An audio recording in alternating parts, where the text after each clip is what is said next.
ini adalah bukan kasus pertama kejahatan di sektor keuangan. Ada kasus sebelumnya, yaitu misalnya KSP Indosuria. Bagaimana kasus KSP Indosuria ini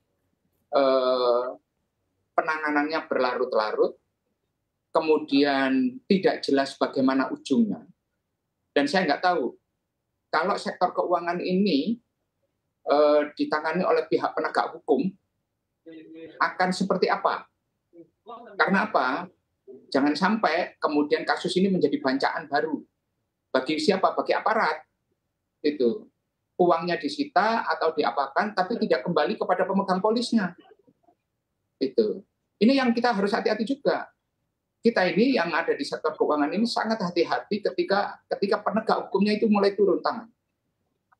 Dan saya selalu mengingatkan oleh OJK, jangan sampai kemudian kita industrinya yang rusak, kemudian ekosistemnya terganggu dengan penegakan hukum ini.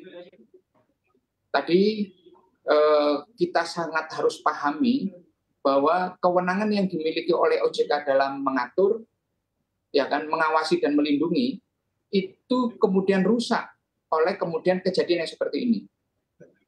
Lah, selisih antara kemana uang yang dikumpulkan oleh para pemegang polis dibayarkan kepada perusahaan asuransi, kemudian kenapa sekarang mereka menjadi tidak ada aset yang dimiliki sehingga tidak ada kemampuan untuk membayar. Nah, ini yang harus dicari. Tapi pencariannya melalui apa? Harus melalui sebuah tim yang bersama, OJK terlibat, kemudian PPATK terlibat, penegak hukumnya terlibat. Saya lebih setuju penegak hukum yang ada di OJK. Karena inilah nanti yang akan menjadi solusi penyelesaian masalahnya. Karena apa? Di OJK ada penegak hukum, baik itu dari kepolisian dan sebagainya. Nah, setelah mereka menyelesaikan proses itu di dalam, baru diserahkan. Karena penegak hukum yang ada di OJK itu juga isinya adalah aparat kepolisian dan BPNS. Barulah diserahkan kepada proses penegakan hukum melalui P21 di Kejaksaan Agung dan proses pengadilan yang selanjutnya. Ini untuk apa? Untuk membangun kepercayaan kepada industri juga. Jangan sampai kemudian aparat penegak hukumnya yang tidak mengerti sektor keuangan. Akhirnya apa? Industri ini akan terganggu ekosistem ini. Kepercayaan terhadap regulator, otoritas menjadi kehilangan kepercayaannya. Pak Misbakun, sebelumnya juga kita sudah pernah mengalami kasus Jiwasraya di mana pemerintah bisa turun tangan dalam kasus tersebut. Apakah pemerintah juga bisa melakukan hal yang sama untuk Wana Arta di mana ini adalah perusahaan swasta? Ingat, gini, berbeda antara kasus Jiwasraya. Pemegang sahamnya adalah pemerintah. Pemegang saham pemerintah, dan akhirnya pemerintah memutuskan menjaga kredibilitas pemerintah sebagai pemegang saham. Itu dilakukan, yaitu melakukan penambahan modal yang ada di sana. Mematikan Jiwasraya dan kemudian menggeser pemegang polisnya ke asuransi BUMN lainnya.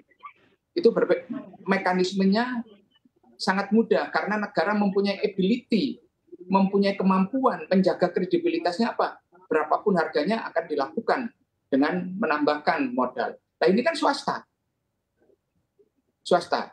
Dan saya juga termasuk melihat bahwa ujung penanganan ini ya memang dari sisi hukum, orang yang terlibat misalnya high profile-nya, misalnya Beni Cokro dan orang-orang tertentu gitu kan, ini kan dikenakan tindak pidana hukum yang maksimal.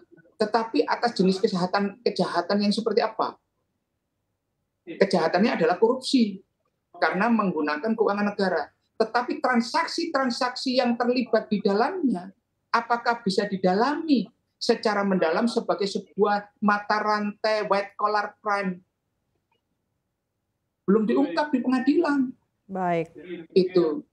Lah, sahamnya siapa yang dimainkan, apa motifnya memainkan saham itu, terus di underlying dengan apa, hilangnya di mana, loss-nya berapa. Itu kan semuanya cuma main cut off aja. Tidak mendalam, tidak spesifik. Itu. Baik. Transaksi yang mana yang disebut crime, white collar crime di sektor keuangan itu. Lah, inilah yang kalau menurut saya, kalau Wana Arta ini swasta, siapa yang mau chip in? Pemegang sahamnya sudah lari. Yang ada adalah bagaimana melindungi pemegang polis, lah konsumennya. Lah sementara aset yang ada di dalam itu sudah tinggal remah-remahnya, tulang dan dagingnya aja sudah hilang, tinggal kulit serabut-serabutannya. Nah, siapa yang akan mengamankan mereka? Itu yang utama. Lah sudah begini, apakah kemudian masih kita mengejar-ngejar aset yang sudah tidak jelas? Baik.